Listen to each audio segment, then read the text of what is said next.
Hi everybody. Okay, so we are on chapter 3 of the Willoughbys, and yeah, the movie came out, let's see, yesterday. I know we're a little behind on reading. We have 22 chapters to get through, so if you can wait to watch the movie, that would be awesome. But if you can't, that's totally fine. I understand. Movies are great. My sisters don't want to wait at all. So, chapter 3, Contemplating Orphanhood. Here's the illustration from Lois, Lowry. So that is what they look like. Shouldn't we be orphans? Barnaby B asked. The Willoughby children were seated on the front steps, playing a complicated game to which only Tim knew the rules. Why? Asked Barnaby A, moving down a step because the rules said he must if he asked a question, and of course, why was a question.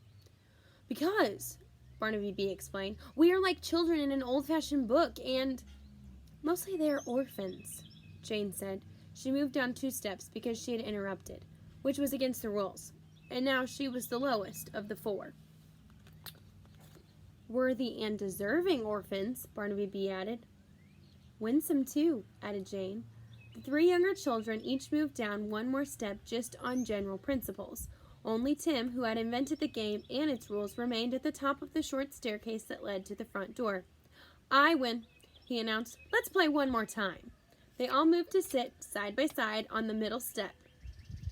The baby we left at the mansion was an orphan, Jane pointed out, but she wasn't deserving at all, or worthy or winsome. Don't be such a dodo, Jane, Tim said. You have to move down a step for that. Ruth was not an orphan. With a sigh, Jane moved down. But, she began. She had a mother, Dodo. She had a hideous mother who abandoned her in a basket. A true orphan has a dead father and then perhaps a mother who dies of cholera in India, like Mary Lennox in The Secret Garden. Oh, yes, said Jane, enthusiastically remembering. Or Pollyanna. Her parents were dead, so she got to take a long train ride all by herself. And Anne of Green Gables, remember? She came straight from the orphan asylum. Those are all girls, though, she added. I wonder if there are boy orphans. Yeah, James, the giant peach fellow. His parents were eaten by a hippo who escaped from the zoo, Barnaby B pointed out. Down 1 step, B, Tim commanded. Why? For not saying hippopotamus. Willoughbys do not use silly nicknames. I think it was a rhino, actually, Barnaby A said, still thinking about James. Oops, sorry, he said when Tim glared. I meant rhinoceros. But your full name is Timothy Anthony Malachi Willoughby, Barnaby B pointed out. Isn't Tim a silly nickname? Tim simply pointed to a lower step. Barnaby B moved down. His twin joined him. I do like the idea of us being orphans, though, Tim said. I'll let you come up 1 step for thinking of it, B, and I'll move up 1 step at the same time. They shifted steps. I suppose we must do away with our parents somehow, Tim said. I'm moving up for having that brilliant thought. He moved to the top step. I don't like them very much anyway, said Barnaby B. Mother makes us wear this bilious beige sweater. The sleeves are too long. He held up 1 arm and showed the other. I definitely don't like her. Father either.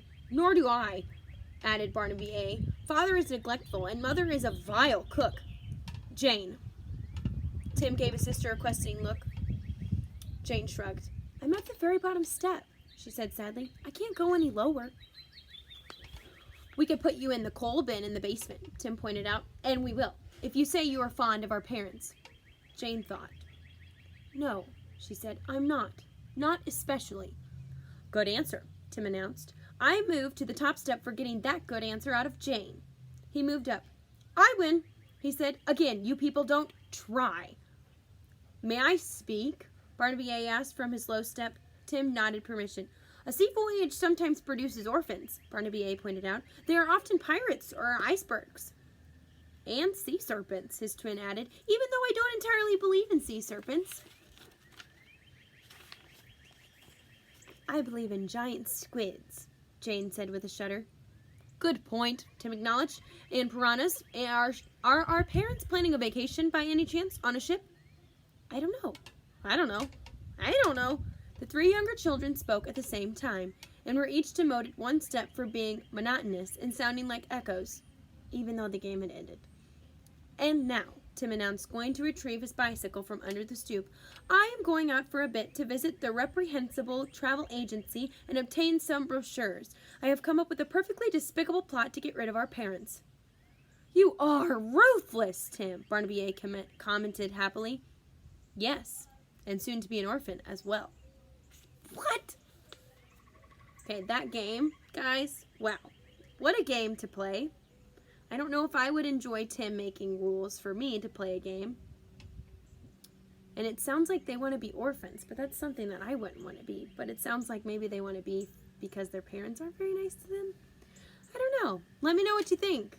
Do you think this is a good idea? Do you think that Tim should go to the travel agency and try to get them to go out to sea to be attacked by an iceberg or maybe even pirates? Let me know what you think.